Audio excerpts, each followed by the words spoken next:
Boa tarde. Então, na aula de hoje, a gente vai falar sobre força magnética em partículas carregadas e também nos fios condutores, tá? Eu vou desligar minha câmera para que a gente possa ter uma aula mais produtiva e vocês consigam ver a lâmina com perfeição. Esse capítulo é o capítulo 2 sobre indução eletromagnética, que está na página 22 a 25 do livro 9 de vocês.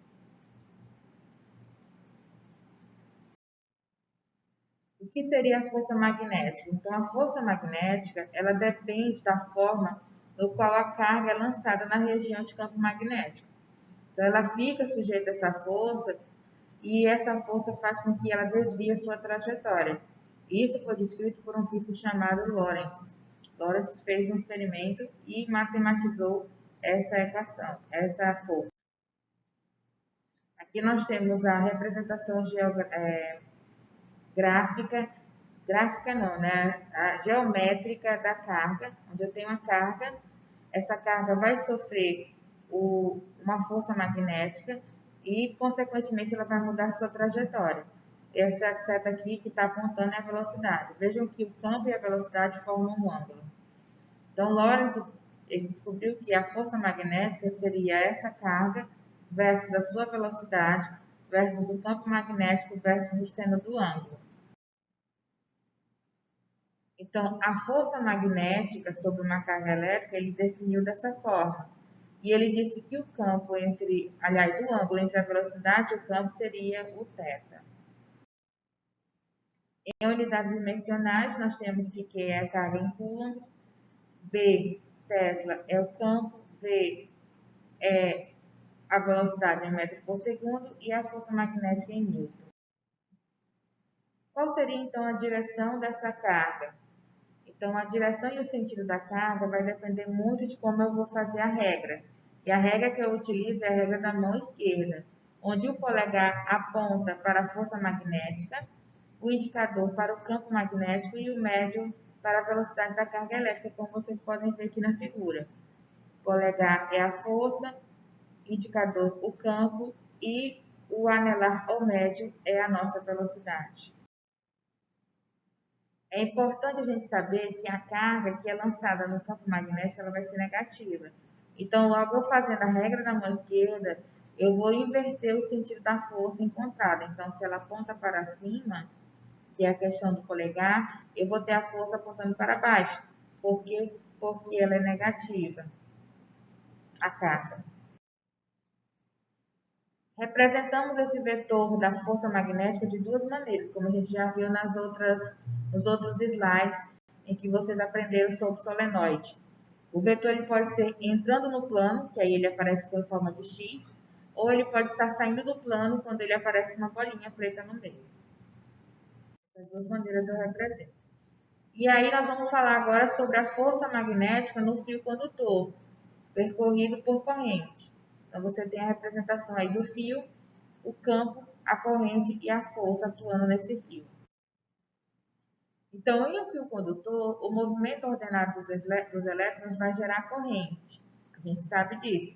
Como toda carga é determinada por movimentos, então essa força também fica sujeita a esse movimento. Então, enquanto se desloca em uma região de campo, é de se esperar que o fio percorrido por corrente elétrica também sofra a ação de uma força magnética quando colocado em uma região de campo magnético.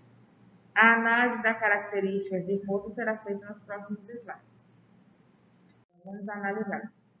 Primeira coisa que nós vamos analisar é o módulo, como essa força é calculada, como essa força é determinada nesse fio retilíneo. Então, a gente vai pegar lá a equação de Lorentz para cargas magnéticas, né, partículas eletrizadas, na verdade, carga eletrizada, que é QVB seno θ, vou pegar aqui o apontador, QVB seno θ, e depois nós vamos particularizar para esse elétron. Por quê? Porque no fio eu tenho elétrons que se deslocam de maneira ordenada, gerando uma corrente. Vejam que o campo aqui está saindo do plano, né? Ele não está entrando, porque eu tenho um X. Então, a força magnética do elétron vai ser o quê? Por isso que vai ser F pequeno.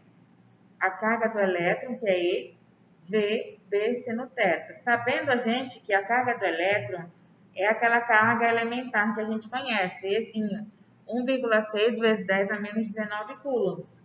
Só que esse 1,6, por ser elétron, ele vai ser negativo, porque o número de elétrons é maior que o de prótons.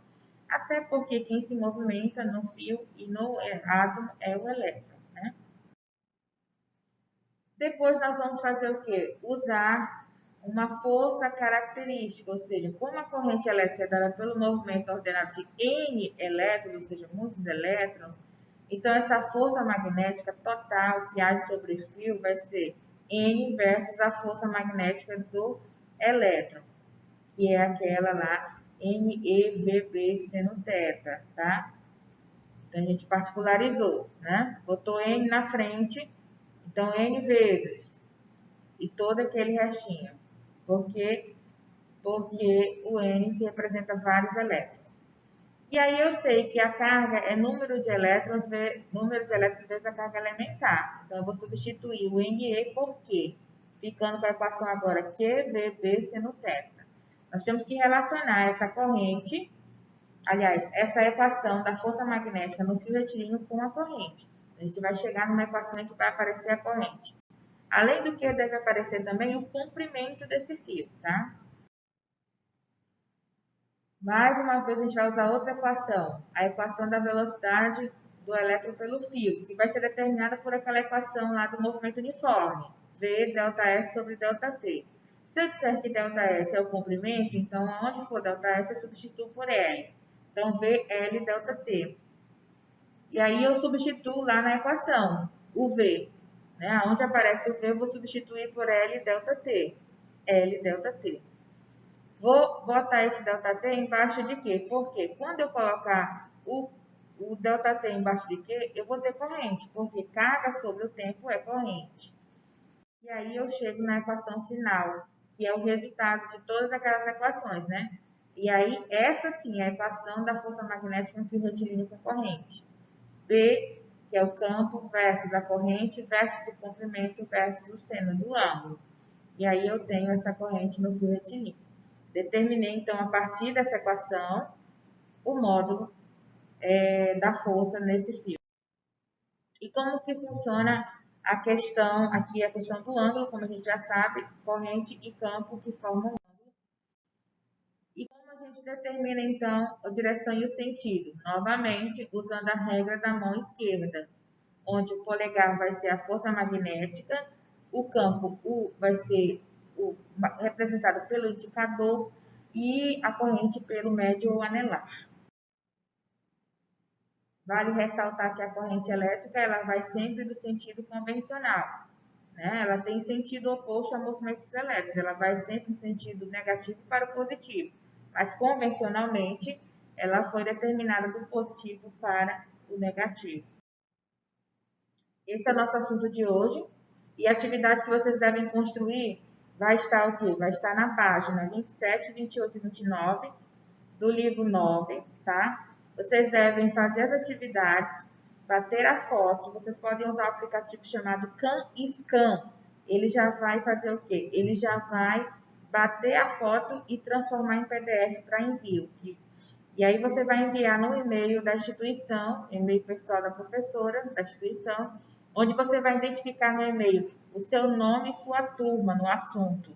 O prazo final para vocês entregarem isso é dia 9/3 e vale 4%. Lembrando que vocês têm aí umas questões da Geek para terminar, que ainda não fez, não sei se ainda está aberto, mas se tiver como fazer fácil, manda um print, tá? No e-mail também, para não perder. E aí é isso, e eu espero vocês na próxima aula. Outro detalhe, vai ter aula gravada, essa aula vai estar lá no YouTube, eu vou mandar o link para vocês, mas também vocês precisam ficar atentos, porque dentro da aula vai ter uma observação.